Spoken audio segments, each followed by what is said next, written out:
جیسے عادت ہوتی ہے بڑے بزرگوں کی. حضرت عمر سر نیچے کر کے سن رہے, سنتے جا رہے, کچھ نہیں کہہ رہے. ایک بات خوب اچھی طرح سمجھ لیا کریں کہ جب کوئی بڑا نصیحت کرے نا, چپ کر کے اس کو سن لیا کرو, چاہے وہ غلطی کر رہا ہو, آپ کے اندر وہ غلطی نہ بھی ہو تو سن لیا کرو. آج کل نوجوانوں میں یہ بدتمیزی بہت ہے کہ باپ سمجھا رہا ہے, ماں سمجھا رہی ہے, فوراً جواب دینا شروع کر دیں گے, نہیں آپ غلط کہہ رہے ہیں, میں نے تو ایسا, میں تو ہوئی نہیں ایسا. اگلا کہہ رہا ہے, باپ کہہ رہا ہے بیٹے کو کہ بیٹا تھوڑی محنت سے پڑھا کرو, تھوڑا سا کاروبار بھی سنبھالو, تمہیں اماں انڈے لینے کے لیے بھیجتی ہے, تم دہی لے کے آ جاتے ہو, جتنے انڈوں کا بولا ہوتا ہے اتنے لے آیا کرو, وقت پہ لایا کرو, ٹھیک ہے نا.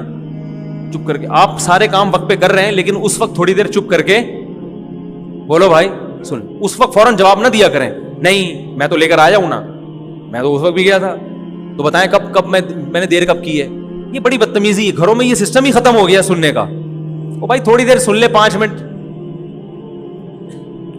ٹھیک ہے نا, بولو اچھا ٹھیک ہے, انشاءاللہ کوشش جاری رہے گی. سن لو, پتلی گلی سے نکل لو. ابا سے کون سا 24 گھنٹے کوئی بیٹھے رہتے ہو, یہ ابا ہے یا کوئی بزرگ ہے یا کوئی عالم ہے, کوئی مفتی ہے, کوئی بڑا ہے, کوئی بھی سمجھا رہا ہو, اس وقت چپ کر کے سن لو. بعد میں آپ سمجھتے ہیں کہ واقعی یہ غلط فہمی سے ممکن ہے ان کے دل بدگمان ہو رہا ہو کوئی میرے خلاف, تو بعد میں کسی موقع پر آپ ان کو الگ سے سمجھا دیں کہ یہ کچھ آپ جو ایسی باتیں کر رہے ہیں 1-2 دفعہ تو ٹھیک ہے, لیکن بار بار آپ کریں اس کا مطلب شاید آپ کو کوئی غلط فہمی ہے. تو ایسا نہیں ہے, میں انڈے ہمیشہ ٹائم پہ لے کے, انڈے کی ایک مثال دے رہا ہوں میں تو یہی کرتا ہوں نا سارا دن.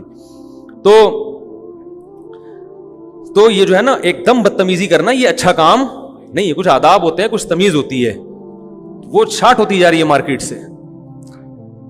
باپ اگر غصے میں بھی ڈانٹ رہے تو چپ کر کے سن لو, اسی سے انسان کے خاندانی ہونے کا پتہ چل جاتا ہے. کچھ دن پہلے ایک جگہ جانا ہوا, ابا نے اپنے بیٹے کو نا میرے سامنے ڈانٹ رہے ہیں, ایک کاروبار کے سالے نے بیڑا غرق کر کے رکھ دیا, اس کو دیا یہ کر دیا, سست. بیٹا بیٹھ کے سن رہا, چپ.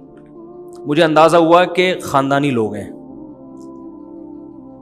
گھرانہ کیسا ہے, باپ بولتا ہے تو بیٹا چپ کر کے سنتا ہے, یہ خاندانی ہونے کی علامت. ورنہ بیٹا ہی بھی کہہ سکتا ابا مفتی صاحب کو بتانے کی کیا ضرورت ہے.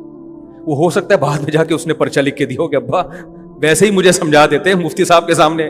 ابا کو چاہیے کہ الگ سے سمجھائیں, کسی کے سامنے نہ کریں, یہ ابا کی غلطی ہے. لیکن بیٹے کی سعادت کیا ہے, چپ کر کے سن لو. یار ابا کے احسان اتنے ہیں, یہ گھر ابا نے دیا ہے بھائی, نام ابا سے ملا ہے, کوئی بات نہیں, تھوڑا سا ظلم ہو گیا تو کیا ہو گیا, وہ احسانات کے مقابلے میں اس کی کوئی اوقات ہی نہیں ہے جو ان غلطیوں کی.